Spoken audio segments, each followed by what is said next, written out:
Hi, everyone. This is Tara Gretton and Vicky, and we're bringing you Power Burst number 29. And this is in a series of short talks that we're having about essentially prioritizing solution-focused relationships in schools.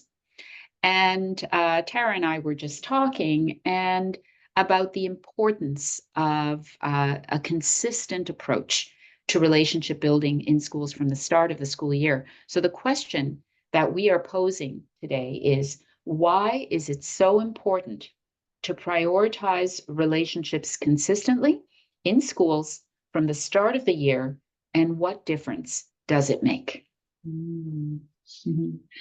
Such a wonderful question. Yeah, and when we were talking before, what really sort of comes to mind for me is, I'm in a really, really privileged, I feel very privileged position in schools. So my role is I'm external. I'm a kind of member of staff team, but my role is solely to go into school and to provide solution-focused therapy to the students. So at the beginning of the school year and throughout the year, their well-being, their emotional well-being is absolutely top priority. And I get the opportunity throughout the year to offer consistency. And what I notice is, because and I get to do one-to-one work, but also I'm quite visible around the school as well.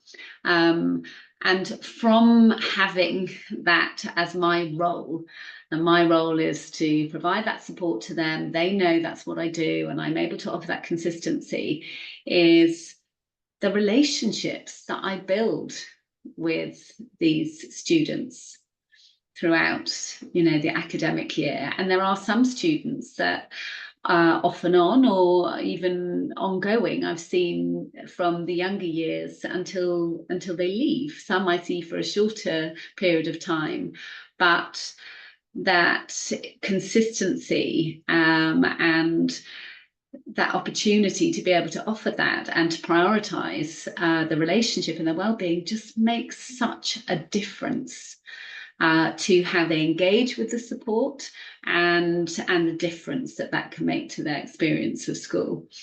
And I was working with a young person, it came up a couple of times, but one young person in particular talked about being cared for,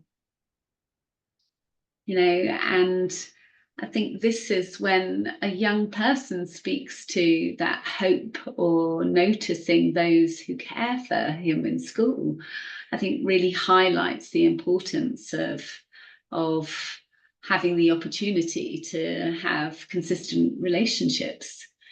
And what I love about the solution-focused approach is that you are, from the outset, building that right relationship, because there's a real balance of equity, of power in that relationship, that genuine.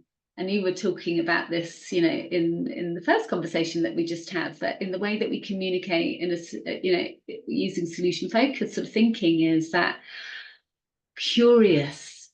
I want to know what you hope for. I want to know what you want to happen. I want to hear about how you're managing, and I want to find out about what you think would be a first step. And so that it's such a beautiful way to communicate. And it's the time and the space that we can give to these types of connections. And these don't have to be really lengthy. They don't have to be that one-to-one sat in a sort of counselling room setting, having it. It can be those tiny, like you said previously as well, those tiny interactions, saying hello in the corridor, or eye contact. That all of this speaks to well-being and relationships, from the tiny interactions to the opportunity to have a longer conversation like I have in the therapeutic setting. And I really, my hope for the schools that I work in this year, and I invite other people to think about this, if we really are clear about our hopes around relationships in schools, if we're really clear about what difference, if we prioritise relationships in schools, will make to the well-being, not only of the students, but to the staff, to the senior leaders, you know, then it's going to have this unbelievable cumulative effect. That Yes. we prioritise relationships, when we prioritise good communication, that where we're taking care of each other, and it doesn't have to be these massive gestures. It could literally start with that, you know, daily hi, oh wow, you've got your tie done up today, that's amazing, really good to see you on time, how did you manage to get to school on time today? You know, when we're noticing what people are doing well rather than focusing on what they're not doing well, the difference that is going to make to how we connect with each other, so those relationships, and the difference it's going to make to people's well-being. And if that is the strategy, if that is the priority that everybody knows about, that is shared from the outset, and those sort of clear intentions set around how do we do this throughout the year, you know, that it's really going to make a difference, that, to the point that I would imagine it would reduce the number of people, young people, that need to come and see somebody like me. Thank you, Tara. Thank You. That's wonderful. you. Great. Oh, Thank you, everyone. Thanks for listening. joining us today. We'll see you next time. See you next time.